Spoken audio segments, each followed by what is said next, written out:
My question is, do you think Israel is in a race against time, in a race to secure its geostrategic position before the U.S. becomes beholden to the left and its anti-Israel bias? Yes. The question is to whether Israel has got a short time frame in order to ensure its own security for the future as the left gains in power. The answer is obviously yes. I mean, you've seen the slow walking of the aid from the Biden administration, despite congressional approval of that same aid. I think you would see something very similar from the Harris administration, God forbid.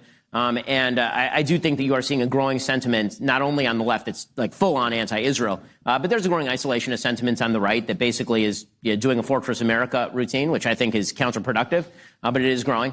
I think, by the way, the Israelis know that, and that's why I think they're reshoring a lot of their defense production. I think they'll be doing more of that in the near future. That, by the way, is actually a problem for the United States. If you believe the United States ought to have strong connections with its allies, and, by the way, leverage over our allies, then you actually want there to be strong military aid connections with a wide variety of allies of the United States, because it turns out that, let's say Israel does not get its arms from America, and let's say America wants to hold the leash on Israel. What leash?